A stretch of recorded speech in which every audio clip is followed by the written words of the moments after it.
Hello, good morning from Puerto Rico with my mug probably made in China. I got this from the pharmacy. I felt guilty about buying it, but I needed a mug because when I moved from LA, I didn't bring any of my mugs, which I left a lot of very cute cat mugs behind with my roommate. I had this collection that people had given me over the years. Anyway, so hi. I'm drinking coffee. I'm addicted to coffee. I've been addicted to coffee since I was in college, basically, and I love it. Sometimes, I really understand that Albert Camus quote, "Should I kill myself or have a cup of coffee?" I resonated with that on a deep level. I think that was the first introduction to philosophy I ever got. Was like a random Google search of Camus because I heard of him somewhere. I was probably like in my late 30s because I didn't know anything growing up on a farm about philosophy and we didn't have the internet. So Albert Camus. And years ago, I lived in Chicago. I had this secret blog. I've talked about it before. I wrote that one article, if comedians had Twitter, they would not need girlfriends. No, if Twitter gave blowjobs, comedians wouldn't need girlfriends. That was after I had been dating, hooking up with this comedian, and after we would finish, he would lay in bed and check his Twitter account. And I fucking hated him for it. I like pretended it was fine, but and then when I actually, and I'd invite him to the beach sometimes. I was really trying to like make him get out of the online world, but he's like, I don't like the beach. And then I think I got him this was back when Thrive came out. Do you know Thrive? It was this documentary that is still really good. And I bought I went to a screening in LA and I bought 8 copies of Thrive because it was talking about energy and how if we transform the world's energy, we can transform the happiness of people and just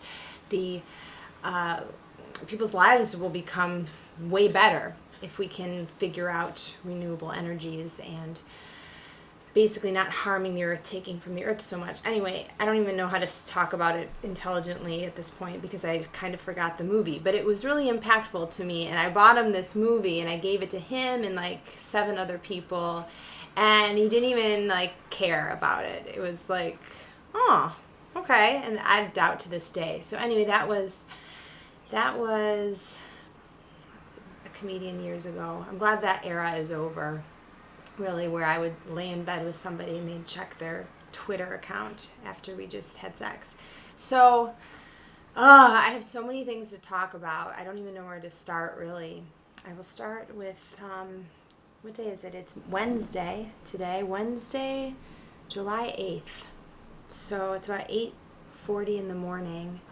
I had a really rough day yesterday. I don't know if any of you follow me on my Instagram account, but if you do, you'll know that my kitten died. I had a kitten that my landlord's girlfriend's daughter's friend found. And because I wasn't allowed to have cats in it because my place is, oh shit, sorry. Wasn't allowed to have cats because my place is really small, but because I think it was his girlfriend that was sort of emotionally involved now in this kitten that was found, he called me and was like, do you want a kitten? And I got really excited and I was like, yes, I do. So they dropped it off and the kitten was so cute and it's tiny and gray and it was just meowing a lot and it wasn't going to the bathroom. So I was doing that thing where I was stimulating him with like a wet, warm rag on his butt to stimulate the mother licking it. And I made a vet appointment. It was Sunday at the time, so I made a vet appointment for the next day.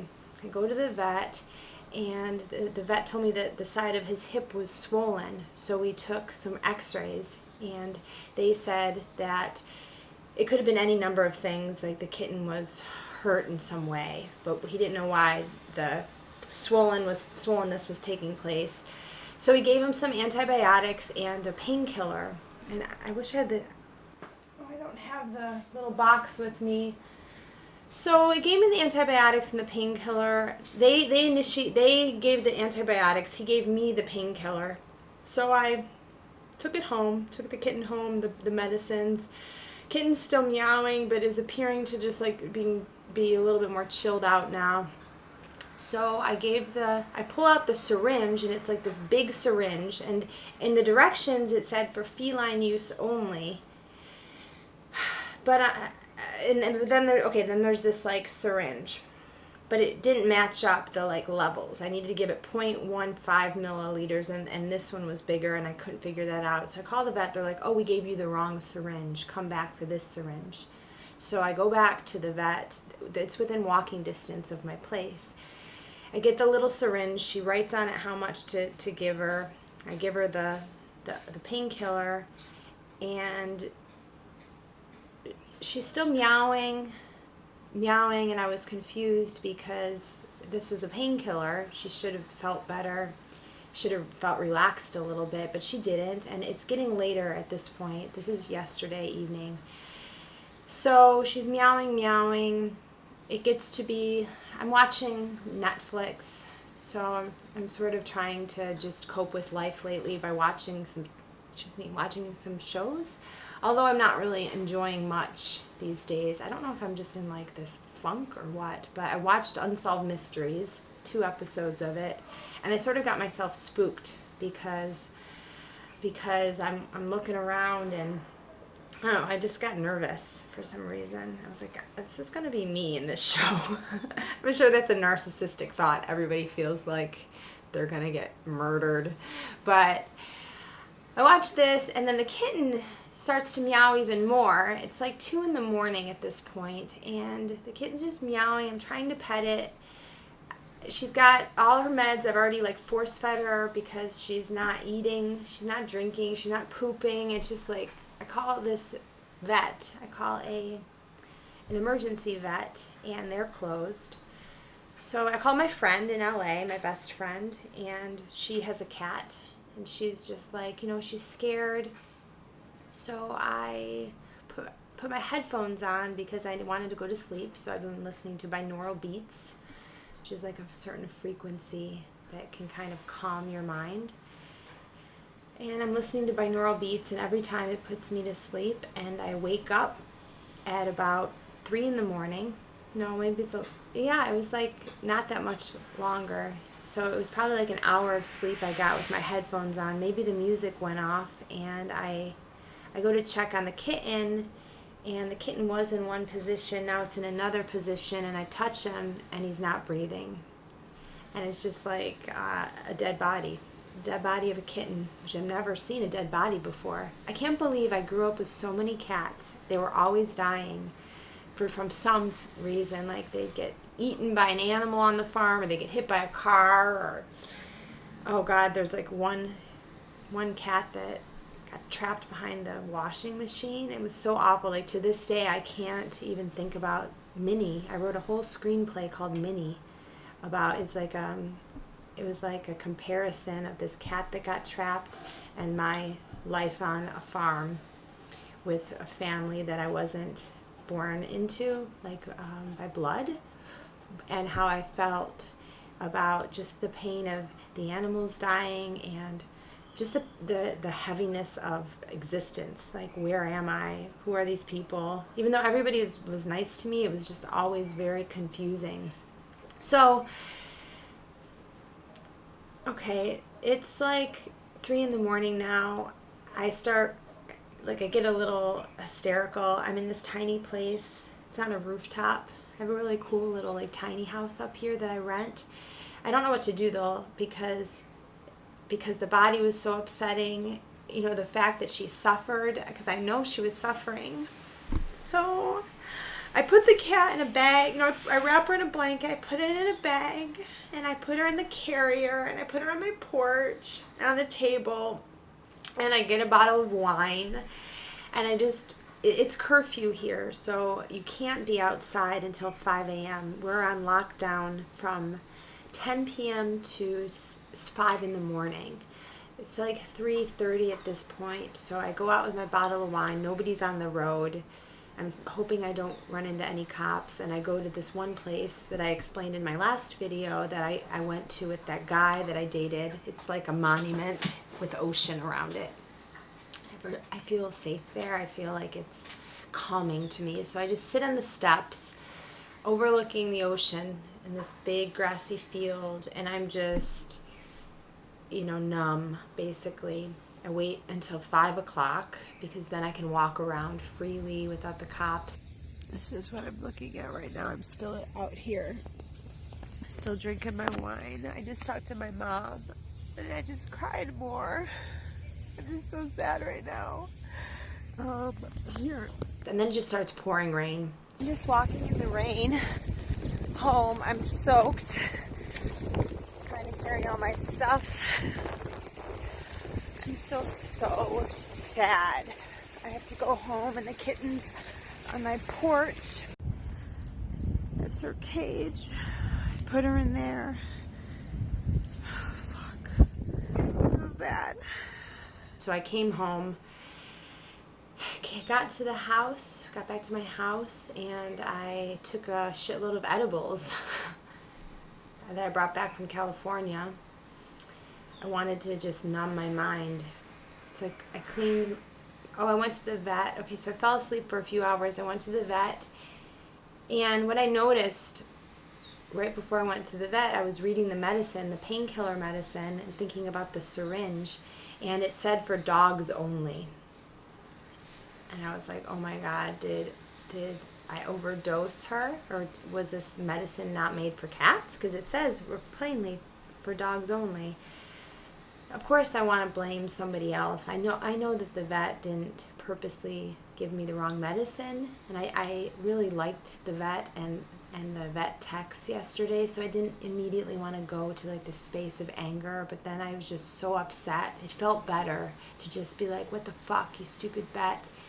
So I go to the vet after I calm down a little bit. It's about 10 in the morning now, and I talked to the vet tech. She said it's fine, that is acceptable to give dog medicine in low doses to kittens. I don't know if she had organ failure from it. That's what I read happens when you overdose or give a painkiller that has a reaction with the animal. I don't know if it was that. I don't know if that was linked to her not being able to go to the bathroom. There was something definitely there. And then my mom told me that kittens that are not well are rejected by their mothers, their cat mothers.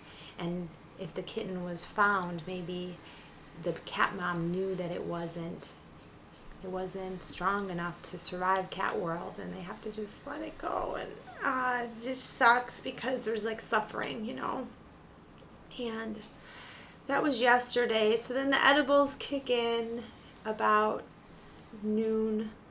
So I just basically slept all day. It was great. I usually don't sleep on edibles, but I watched more Unsolved Mysteries. I watched, I slept, and then I woke up, made some food, watched more Netflix. What was the second show I watched? I watched, The Circle. It's like a stupid show about people wanting to get into reality TV, but it was kind of fun because I was super high at this point, and I was like, where are we? Okay, so that's the cat story. Thanks for listening. It was really tough, and I'm just sad. So it's the next morning. I want to tell you about, I'm going to kind of have to put this away. I'm going to put that story aside because it was just so sad, and I want to tell you about my date the other night and this epic fight I had with my neighbor in a bar across the street from my house 2 days ago. So actually it was the same day that like all that happened with the cat, the cat meowing and everything. That was all the same day. So, okay, here goes. I'm going to grab some more coffee for this one. Okay, so I want to give context to my life right now here in Puerto Rico. I'm in this touristy town. I ended up here through a friend that I don't talk to anymore because we had a huge fight when we were here on vacation. She was just so rude to the waiters, the bouncers. She's what happened is she got addicted to Klonopin and Adderall, and her personality changed. She went through a divorce. I really like her, and I still like her personality. I like her wild, crazy nature, but when we were here, it was just so much. This was back in February when I'm visiting Puerto Rico for the first time. I owe her a lot because I'm in this space because of her, but we don't talk anymore. And then she also is just like an attention hog person. Like, she would walk around this touristy city with her ass out in this bikini that just kind of like went like up there, you know, the kind that just like go out the top of your butt. And even in the grocery store, she just like just ass is like butt cheeks, and it just got to be too much. I did this video where I just explained the unraveling of the friendship. I don't even know if it's interesting enough. I can probably tell you quickly what happened. It just I was done with her. So I live here now, and I feel like my life is just this culmination of running away from different people, different scenarios, and the world's a playground, but only so far as like the resources you have to move around in it. So we get stuck being our environments by nature of the resources we have. And when we are in a place, there's people around us that have a certain mentality. So we're either blending in with their mentality for the good of the group and the good of like just getting by, or we are fighting against a mentality and trying to introduce new ideas, maybe change, self-awareness. People don't really tend to be drawn toward that sort of thing because it makes them look at their own lives. So we have two choices in life, really, to go along with the way people are, or to try to bring up new ideas, maybe inspire some change, and that's a little bit more friction. I've always been the type that's the other one, the last thing I talked about, and I move around a lot. I've moved since I was 19, and I dropped out of high school. I went to Boston and got my degree from a university there. I didn't even get I got like a 2-year, I'm trying to remember. It is foggy. I only went there for a semester. I just took classes. That's what it is. And then I ended up getting a 2-year degree from a college in upstate New York. I went back to New York. And then everybody's got these stories. It's kind of boring to explain. But then I just like kept on moving every 2 years. So fast forward, here I am, 41. I've ended up in a place because of a friend that introduced me to Puerto Rico. I don't know anybody here. I moved here not knowing anybody.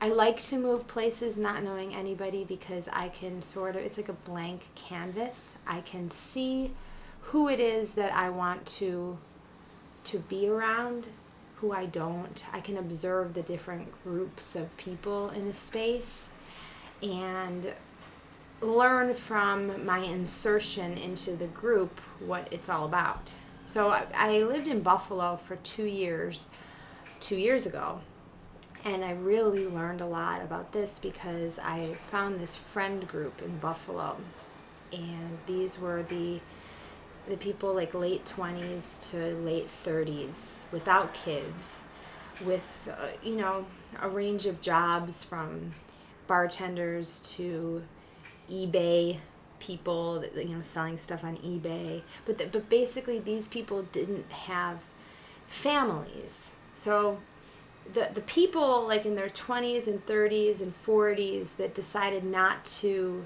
domesticate their lives, so find one partner, build walls around themselves physically and create a family, and then procreate, or I was going to say adopt, but who adopts? So they basically are like these small little cults that get created with their rules, the rules of the parents, and they create a family, and that's like their own thing. And then this family exists, and they find their people to be around. So I was finding my people, but as a single individual. And what I was drawn to is music and vibrations, so I got involved in the rave scene. And the rave scene was those DJs, people that went out on Saturday night, and we'd go out at like 11 and we'd party till like 4 in the morning. We'd go to music festivals. We'd experiment with drugs. I dated the leader of that group, which is a very, very funny individual in his late 30s. And he was sort of like a drug dealer of all the people. So when I was with him, there was always drugs around. And that was fun for a while. It was a little exciting. He had this girl that he dated in another country, but she'd only come into town every couple of months, or he'd go there. And he told me they had an open relationship. So I believed him just at face value. Never talked to her about it until I found out, after I was already in too deep with him emotionally, that no, she had no idea about me. The relationship ended really, really badly because I ended up moving back to LA. I had to get away from all of the partying, and I was realizing and observing in myself that I was too immersed in my environment. I was too immersed in these people's lives, and it wasn't going anywhere. I don't know where there is to really go in life. Like, what do people pursue? Money or career? I think sometimes the way I think makes me not care about those things, although we need money to survive, right? But I wasn't going in a direction I wanted, even though I didn't know what direction I should be going in. So I go back to LA for the third time. And I had a friend in this friend group that went on a cross-country trip with me. So I have a little Fiat, and I invited her to come, and I was like, let's just go back. I have a friend in LA I'm going to stay with for several months, and I just need to get out of Buffalo. So when I get to LA, I'm there a couple of months. My friend ends up going back to Buffalo, and this guy that was the ringleader of the whole friend group in Buffalo comes and visits me. But it has to all be on the down low because he's got this girlfriend in another country. He's super respected with the friend group because he's like the Fonz, of the friend group. He's the guy making everyone laugh. He's the guy selling them drugs. He's the guy giving people excitement and purpose, right? So I'd gotten to him, and I get to LA and I felt lonely. I picked up some work as a bartender at an old job I used to work in. So I invite him to come see me, knowing that he has this girlfriend and we need to keep it on the down low. Then he's staying at an Airbnb, working a lot, and he works online with sales and things, selling different random shit because he loves physical products. I could care less about physical products. I live with practically nothing, but he likes to buy and sell them and thinks like the stories behind them are great. My mentality is like, okay, but this is just like junk that is taken away from the resources of the earth. It's just a distraction, but okay, great, like have that be your job. Everybody needs a job. I just couldn't get into it. Like, I'm excited about what you do kind of thing. So he's working a lot. He's at this Airbnb, and I go to see him at night one night, and he's like, I have to go and call this girl because she's up in Europe. And I lost my shit over this. I was like, so you're going to call your girlfriend like when I've come over to spend time with you, and you come to LA and visit me, and then you're working all the time. And he's like, it's only going to be for like 5 minutes. It's just we have this understanding. I call her every night. And then it's just like everything flooded to me, how much like all this shame. Like, what the fuck are you doing, Maggie? You're dating a guy with a girlfriend who is actually amazing. I had met her at this point. And he just kept on telling me, like, no, we just have to protect her. We can't tell her because she's working on all these things, that she's a doctor over there and a researcher. So she's doing like way better things than I am with my life. And I, in a way, it was like, okay, she really loves this guy. I love this guy, so I thought. And I didn't want to harm her by telling her. But, in this moment, when he went to go call her, I lost my fucking mind. And I posted a picture of us on my Instagram story. And I knew it was going to fuck things up because, like I said, he's the leader of this friend group. There's probably like 70, 80 people that all roll around in Buffalo together.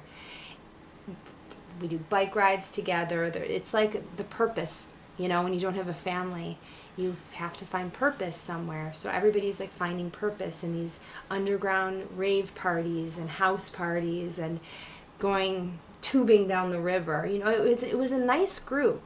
In observation of it, it's a nice group. So I post this picture. He'd told everybody he was going to like Seattle to visit an old college friend or something, and it just sort of like gets people talking. And I think that he found out I did it, and I left. After I posted this picture, I had a blow up. He called her. He was supposed to leave the next day. I go back to my house where I'm staying. I have roommates, so he couldn't really stay there. And he left the next day, and I believe I told her, I messaged her, and I said, this is what's been going on for 9 months now. It had been 9 months. And she blocked me.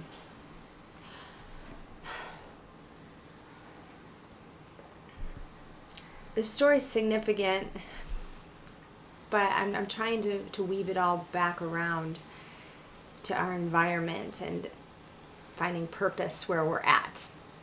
So when you don't go on the trajectory of finding purpose and meaning in a nuclear family, which I mentioned, I think are just small little cults. And in my last video, I talked about mothers being the original criminal. I don't think people should bring new humans onto this planet, into this dimension, that nobody asked to be here. There's plenty of people to take care of if you really want to be a caregiver. But to create a new human that you're just going to want out of the house when you're 18, when they're 18, is just really selfish. And to me, it's just kind of stupid, because we know what you're doing. You're doing it for you, because you want to produce your life in a way that looks a certain way and feels a certain way, but you're not even acknowledging the fact that life is pain, and this kid is going to be subject to a lot of things. It could be subject to like the darkest of the dark things. Sex trafficking, pedophilia, like the awful things that happen. Rape, murder, I don't even want to think about all those things. And at the very least, subject to bullying and probably depression, and just having to care for the physical body. Have you ever looked in a line where homeless people are lined up to get food? There was a place in Buffalo called Friends of the Night, and I would drive by them every day on my way to my bartending job, and I was noting that everybody's older in that line. It wasn't like young 19, 20-year-olds. It wasn't even like 28, 29-year-olds. Entropy, the breaking down of things, exists. It's a law of nature, and life is really hard to maintain without the net of money and family. And there is no stability. Stability is an illusion, as we've seen with coronavirus and what's going on, all the riots and the possible economic collapse of the United States. So all these people in line at Friends of the Night waiting for food were older people. And I thought, where are their mothers? Their mothers didn't think that this was going to happen to them. Oh, at age 55, you're broken. You're mentally broken, and you're financially broken. It's really hard when we're born into a world where you need to have these paper pieces, money, to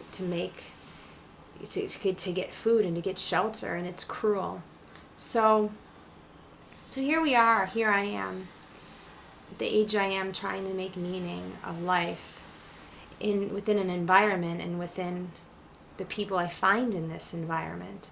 That's where I was going with that. I'm going to jump because there's many more stories about what happened in Buffalo as this sort of psychological social experiment I was observing that I had to eventually leave to go to LA. So I spent a couple of years, about a year and a half in LA, working at this rock club I used to work at for a very cool boss. And I felt safe there because it was a little outside of LA. It was just, it's called the Canyon Club, actually, and I loved my time there.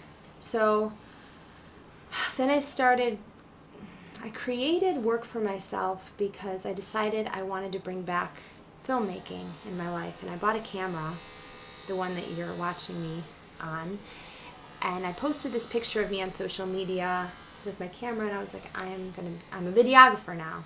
And I made this documentary 10 years ago called Divorcing God, and I'd done like little short films here and there with this film festival I go to in Italy every few years. So I got hired randomly by a person who was doing a documentary about animals, basically, and people's coming from apes. So from there I got to travel to Africa. I went to a couple different countries, and then while I was over there I made other stops in different countries. So last year I went to 14 countries, included 3 African countries, and that completely changed my life because mainly being so many things happened. Oh my God. I had a threesome in Morocco. That was really fun with 2 guys. It was my first time. And I swear, I still think about this. I think about those guys. They were from Norway. And I knew it was going to happen when I saw them. I had gotten stopped. The ferry stopped running. And so I was stuck at this hotel with the producer of this documentary that I wasn't getting along with. I just needed to get away from him. And I was like, I want to find those guys and go out with them. Now, Morocco is not, like, it was in Tangiers, and it's, like, not safe, right? I mean, maybe it is, but I didn't feel like it was. So I'm like, I need to get out of this fucking guy. This producer is pissing me off. So I find these guys in the lobby, and because the ferry wasn't going back to, where was it? Was it Gibraltar? I forget where the ferry was going to. We had just taken a ferry to check it out, got stuck, and these guys were just like vibing high. So they wanted to go out to a club, went out to the club, flirty, got a little drunk, went back to their hotel room. Fucking one of the best nights of my life. So much fun. So I don't want to get into too many details about that one. Sometimes I feel like I shouldn't talk too much about sex because it's like the Christian girl in me. The girl that's like, oh my God, what if my parents see this video? So I say the threesome story to say, okay, I've been like all over. I went to the Congo to film bonobos, which are an endangered ape. They are a female-run society, which is so cool. So I spent 5 days in the middle of Congo, which is crazy. I had to get so many shots and like vaccinations to go there, and I was just observing and filming them, and I'll have to do like a separate video just to show you some of the pictures I took. But that realization there made me realize that humans are just animals. I knew humans were animals already, but watching these creatures super close up, because we were the only ones at the sanctuary at this time, because it was a documentary, so they let us have access close to these bonobos. And they solve things, the women bonobos solve like a little altercation between each other with sex. So they'll pick, there's like the alpha female, and she picks the male to like, they just do a quick bang, and then they're on to, the next one. And the females basically call the shots. So I learned so much from the bonobos. I learned being in Africa is like the only white person pretty much that I saw besides the veterinarians and the lady that ran the sanctuary. I just saw Kinshasa, which is a city of 12 million people that doesn't even have a Starbucks because they don't have enough, there's not enough economy for a Starbucks to even make money. And the people there make about $240 a year, maybe. There's no big buildings. It's all just basically like smaller shacks. So get this, they're making like $240 a year, but the flight out to Belgium, to Brussels, which runs like once a week, is about a 1,200 round trip flight. So you have all these people basically in their environment, but trapped based on their resources. They can't get out of the Congo. Somebody that's just born to a person there that's just going to make that kind of money is not getting out of the Congo. And that hit me really, really hard. So, I mean, sometimes you get a lesson and you can't even process what it means until way later. So that was the Congo. I got back, I got really sick in the Congo. I think I got this mosquito-borne illness called chikungunya, but I don't know because at the time I couldn't get tested for it because the hospital didn't have that specific test for that, because I go back to the United States and I was feeling crazed. Something was going on neurologically. My hands and my feet were itchy and I couldn't sleep. I had a blowout with the friend I was staying with in LA. So I didn't have a place to stay. And I came back and I'm having this like neurological issue where I felt like I'm losing my mind. My palms and my feet are itching so bad. It's just like to the point where I couldn't stop itching. So I'm staying in my friend's couch, just like couch surfing with her until I could find a new place to live. But I was also super broke because I got paid to go, but then I had to use it to pay things that I'd been putting off, like my car payment, and it just wasn't that much money. We're talking a couple $1,000. No, not even $1,200. So part of it was like a trade to go for this experience, and that goes quick. So I'm broke, I'm sick, I didn't sleep for like almost a week. I can't get tested. I didn't know, like, was it this mosquito bite? So I ended up just like powering through it, and I got better. I sold a project. I sold this like little food show on YouTube that I was going to produce. So I got like a few $1,000s from this company that I pitched it to.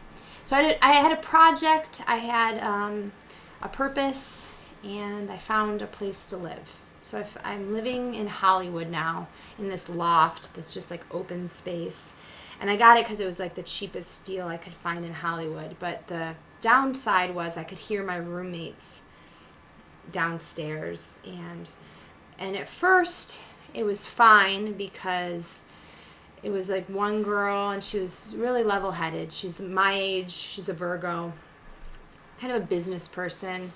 And then the other guy was like a stunt double, younger kid in his early 20s, but cool people. Like they were not flakes.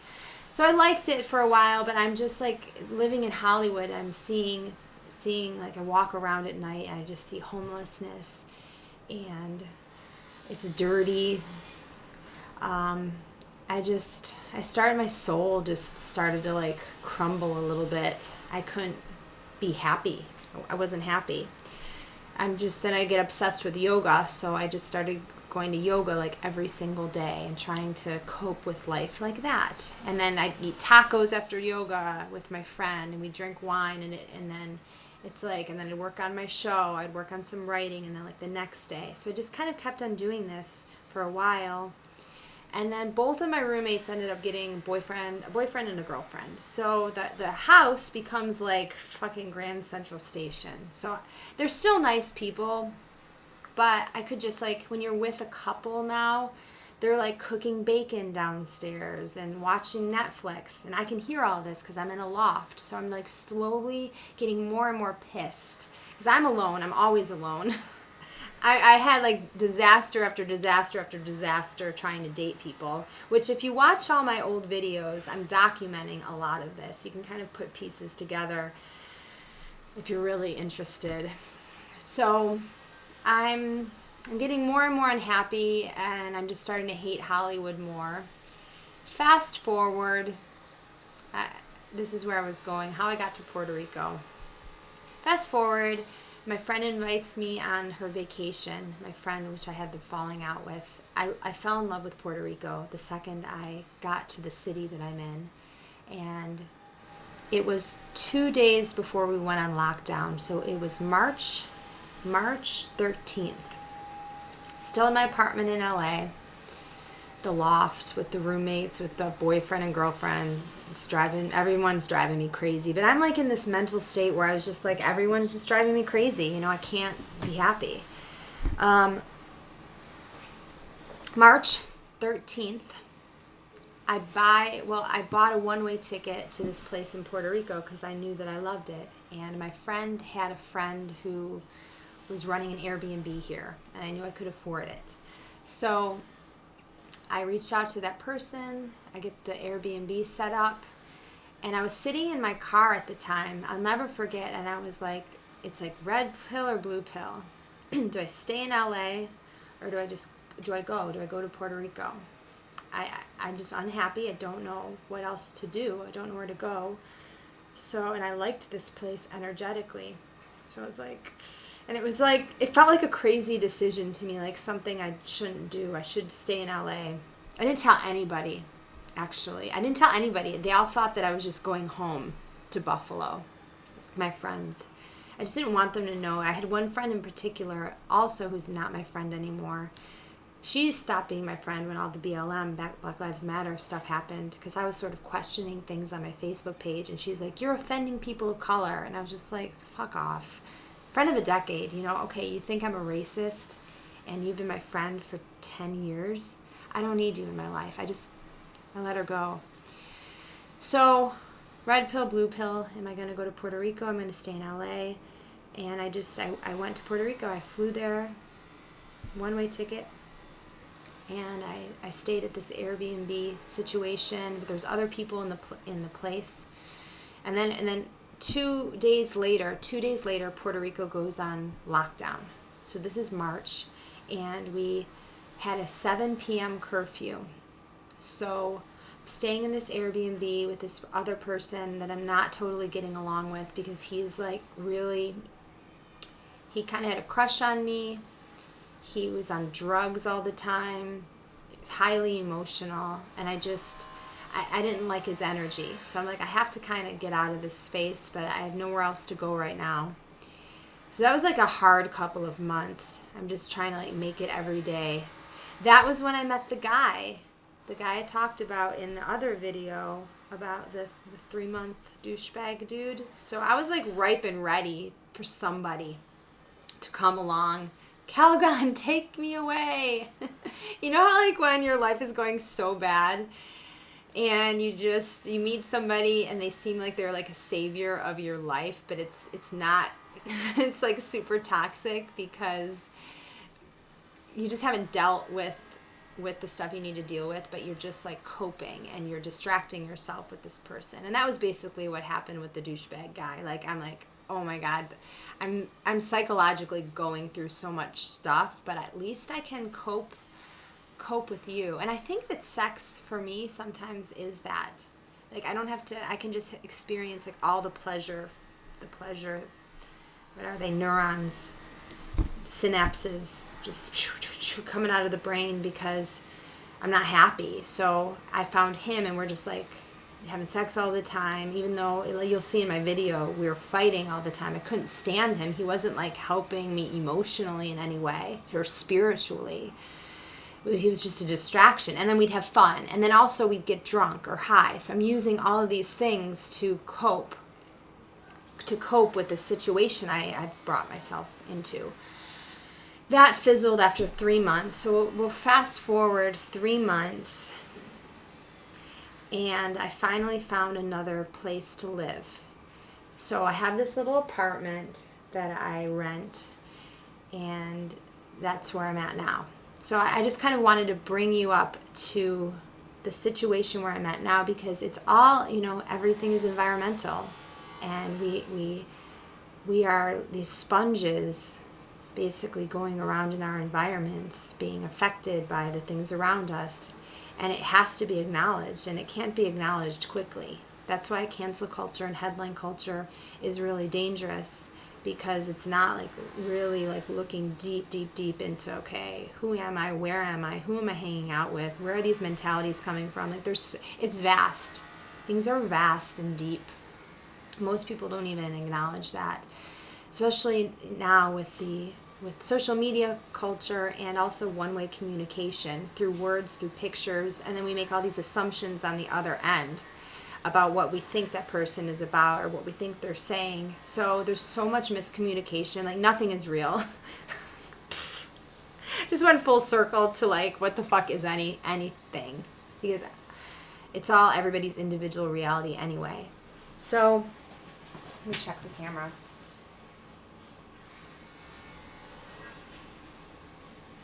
Ay.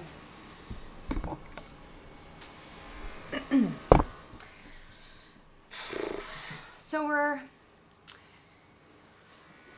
I wanted to, see, everything is so intertwined. I started off wanting to tell you about my date, but I had to tell you about how I got to where I am first, because this is relevant, and we had to make a conversation about environment and the people that we place around us for our identity and how that affects our life. So I'm in Puerto Rico. I find a spot that I like. It's cheap, it's small. So the reason that these paintings are here is because it used to be an Airbnb before I rented it, and these are my landlord's. It's my landlord's work. Okay, my landlord is so cool. He's kind of kooky, but I get along with him. We talk astrology and energies, and we talk on levels that other people can't really talk about, and he's so cool because he'll bring up did you know that there was this philosopher that was also a soldier from the 16th century, and he did this art that changed a whole school into thinking this way. He'll say stuff, and you're just like, what? I would never have known that. I didn't know about this character. So he has these facts, and he's also this amazing creator of spaces. So he'll build, or he has people build weird structures in the mountains that are using old scraps and wood, and then he'll paint it, and it becomes a weird experience for somebody. So he owns these properties, and I like his brain. He's got a girlfriend that we also talk about relationships with. So I kind of vibe with the landlord. Anyway, so these are his paintings, and I don't know how I feel about them. I mean, this one's fine. This is the white one. I'm not an abstract art kind of person, but I didn't want to hurt his feelings by taking it down. So I don't know how long I'll be here. Hopefully for a while, until maybe they kick me out because they're giving me such a good rate. I don't know. So these are the paintings behind me. People have asked, what the hell are those? Maybe offer him some money. Maybe somebody can offer him a lot of money. We'll ship them out to you, and I can put up some pictures of bonobos, which is what I had in my old apartment. So the first day I moved into this new apartment, which, by the way, I can see the ocean. I can see the ocean there, and I can see it across the entire. It's almost a 360 view of ocean, and there I see the sunrise and the sunset from my patio, which was so cool to me to be around this kind of nature. And then when I walk outside, it's dark. I can see the stars. So I'm just energetically taking in the space. I feel like it's doing something to my cells. It's sometimes nature bypasses your brain. You don't. you might be in a bad mood. Say this, you're grumpy and you're in the woods or you're on the beach. So your brain isn't saying this is good for you, but being there is getting to the brains in your organs and the brains in your cells. So like your body is going to be feeling better. It's going to be elevated even though your brain doesn't recognize the value of putting yourself in a natural element. So just a theory I have. So it's doing something for me energetically being in this great space. So I have a neighbor whose patio matches mine. It's just up like a few stairs. And during the quarantine, we're on lockdown. I move in middle of all of this. I moved like a month and a half ago. After I went back to LA, I packed up all of my stuff, drove on the 10 highway all the way to Florida by myself. So I had all my shit in the back of my car and shipped it from St. Petersburg, Florida, because it was cheaper to ship to Puerto Rico. So that's how I got all my shit down here. And my car is still in Florida because I can't afford to bring it down here yet because Puerto Rico charges all these taxes on the car. So I can't. I'm leaving it with my really cool uncle, whom is a good old boy in like Central Florida. I always thought was kind of like a little rednecky in a way, but since all this happened with coronavirus and Black Lives Matter and Trump, like I realize he's good people, and I'm happy he's in my life, and all his sons are really cool. So like my mind changed about my like country bumpkin family, which are really like high vibing smart people. So that's been kind of cool. So my car's there, my stuff's here. I move into a new place. I meet my neighbor because he's doing a video with a local bartender who's she's my age, and she's like got a vivacious personality, and a videographer was coming to film her video. So this is a couple of months ago. I meet the videographer, and he is like a 45-year-old white guy from Texas or something. I actually don't know what state he's from, but he's got like pinkish skin, blonde hair. He reminded me a lot of my ex-husband, actually. Just like average white guy. And I'm kind of like attracted to just like the guys that look like they played football in a red state, like homegrown American looking guys. And he's like, you can tell life's weathered him a little bit. He probably drank a little bit too much, His face is kind of puffy at times from drinking and probably some drugs, but he's cool, right? And he's kind of flirting in a really low-key way. And I can tell they were enjoying having a new person in the group, because being a videographer, they're doing this little Instagram video challenge thing, and I was liking the conversation with these people. So I was like, okay, I moved next to a group of people that are pretty cool. The older guy he's a retired chef. He works he lives there, and then the other two just kind of come over and party, and it's like a cool filming location. So I'm going to call the guy, what do I want to call him? Randy. He's like a Randy, okay? Randy is videoing this girl doing a bartender Instagram challenge on my neighbor's rooftop and kind of flirting with me, but I'm not sure how I feel about Randy because he's kind of got he looks a little weathered. He's got a kind of beer gut. He's in his mid to late 40s. And looks like he came from like Arkansas or something, but I'm like strangely attracted to red state homeboys. So, but this whole group, so then they start having these parties during the quarantine, and then they bring in, there's maybe like 5 or 6 in the friend group, and then they're talking about how there's even more in the friend group. So it's mainly like this big group of American people that have come to Puerto Rico and have service industry jobs. And then they mingle with some of the locals that speak English and are also in the service industry. And they go to like ball games and party together, stuff like that. So it's become like, it's a little society here.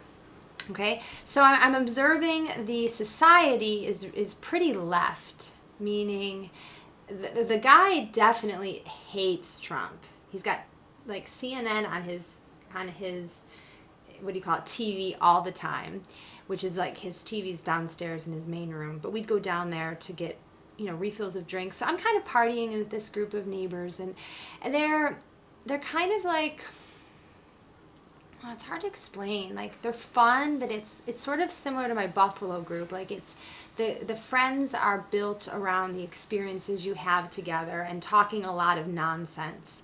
So, and it's mainly the men.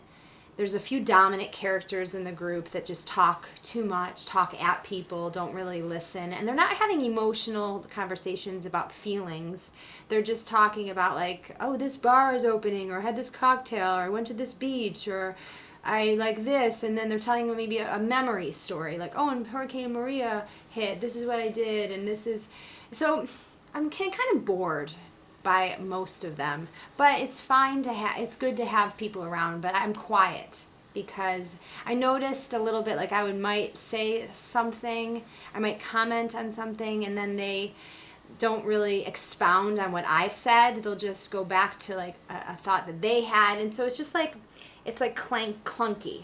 The conversation's kind of clunky. But if I'm drunk, I'm noticing, or if I'm high, I don't mind the clunky, one-sided conversations that basically aren't like growing into a deeper thought or a philosophy or a theory or something. It's just like, this is what I think, this is what I think. I don't know. So I'm observing myself in this group, and I'm like, okay, I'll hang out with them every once in a while, but I don't want to be around them all the time. So they kept on having parties, and I'd a lot of times come back to my house after having been out for the day. And I'm not working at this point, so I'd be going to the beach, I'd be hanging out with myself alone a lot. I did make one new friend here. She's super cool. She's a single mom, my age exactly, 40-year-old Virgo. Her daughter's a Virgo.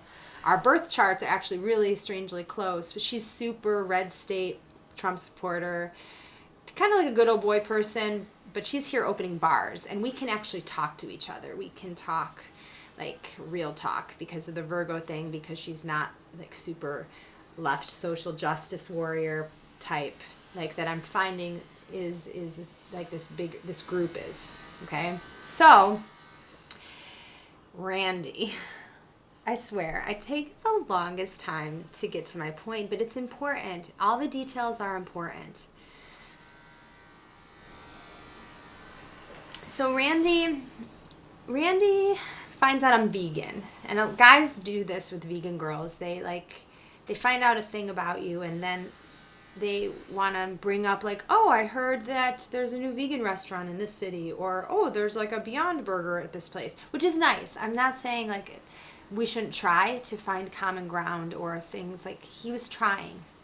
So he's like, I'm going to take you to this grocery store that has a lot of vegan things, and I have a car. So I'm like, okay, So the first time I hung out with him he was just like, hit me up by WhatsApp and said, let's go to this grocery store and get some vegan food. So I go there. I spent like $80, even though I didn't want to spend $80. And I was like, this is good I'm here, but I'm fucking broke. I shouldn't it's like a Whole Foods type of place of Puerto Rico. So I get back, and I'm like happy I have all this food, I guess. I have all this food, but now I'm broke. And I have to eat it quick because it's going to go bad because there's no preservatives. So I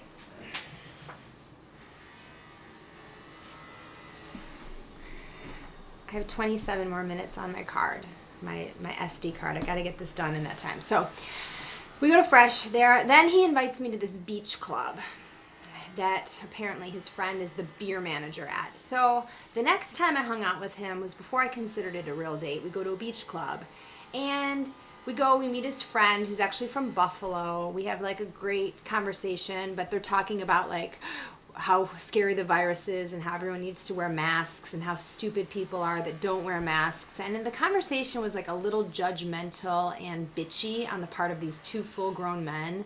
And it wasn't like of the spirit of free speech, asking questions, revolution. It was just like very much, I could tell these men were followers. They were scared. They were conformists. And that's like, I'm allergic to that kind of stuff. But he's got these like this free pass to this fucking cool ass beach club, and the manager's getting us beers, and so I'm dealing with these like leftist conformists that are annoying me because of the fun of the consumerism of it all.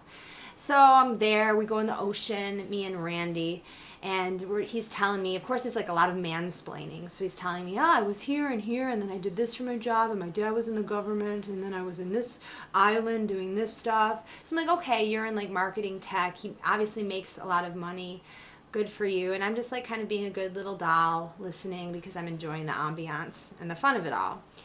So fast forward to the actual date. Okay, so during this time that we're doing this is after I broke up with that 3-month guy. So I'm kind of bored, not working at this point. You know, don't have a lot of money, so I'm enjoying like the perks of this guy with money taking me to this beach club. Although I wish he bought my vegan food that day, but that would have been like too much. It's fine. Okay, so I'm at this beach club. Fast forward a couple more weeks, he's like, do you want to hang out tonight? And I'm like, you know, I kind of want to sleep with this guy, maybe. I can't decide. Because he hasn't put any moves on me if this is a date or if it's like, you know, just friendship again, because we've already been to the store and we were at this beach club and nothing happened. So he says, I'm going to take you to a place where there's all these little vendors, and you know, you get to try some local food and see another part of town. So I'm like, okay, he's got a car, I'll go there. So I go there with him. He's got his mask. I'm sorry.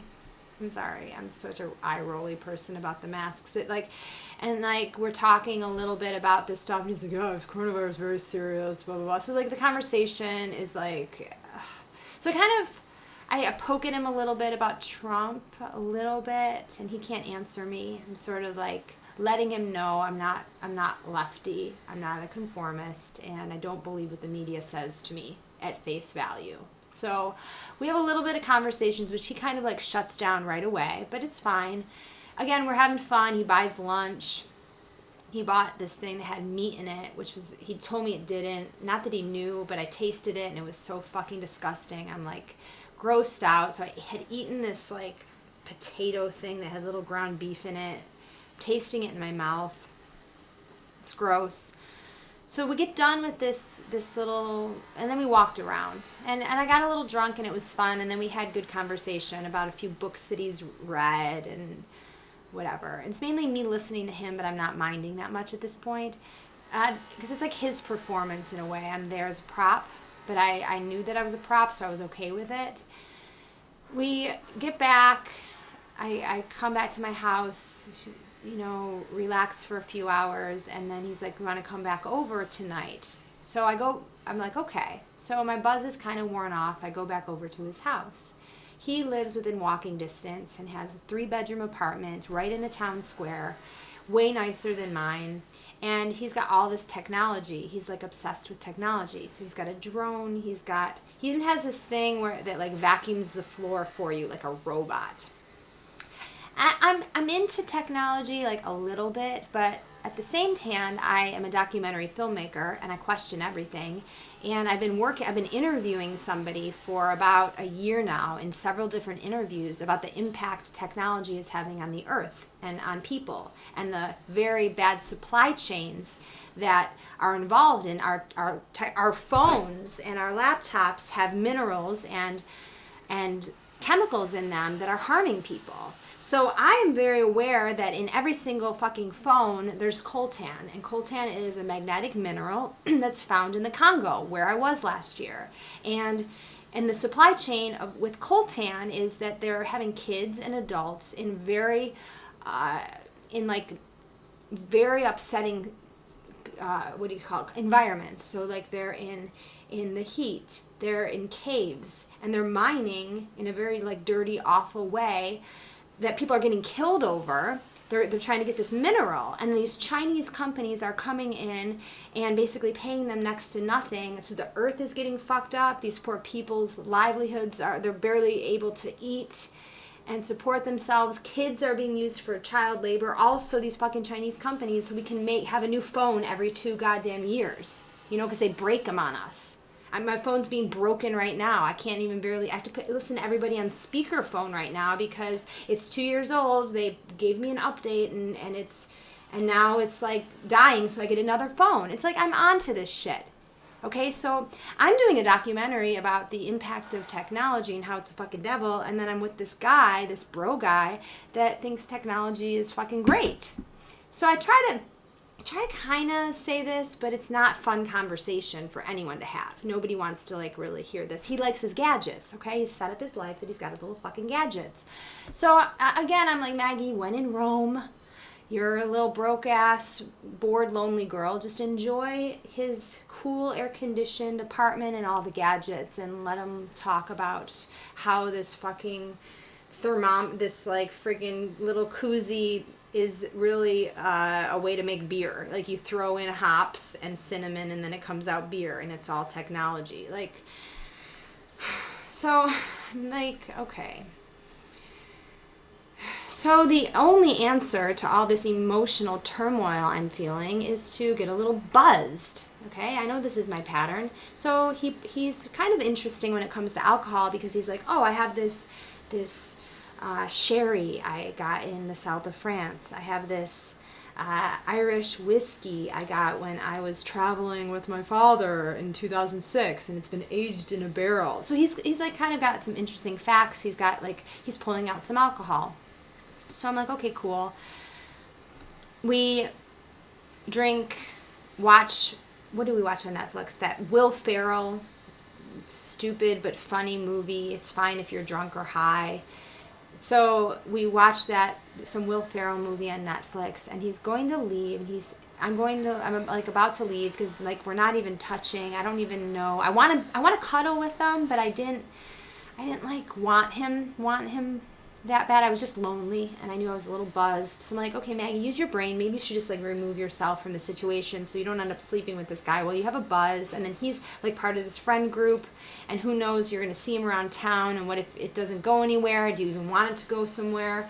So I'm like, okay, use your brain while you still aren't super drunk and leave. So I go to leave, and he's like, wait, I really want to kiss you right now.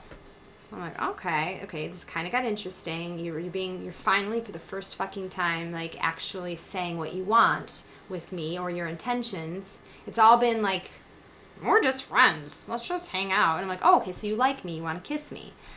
So I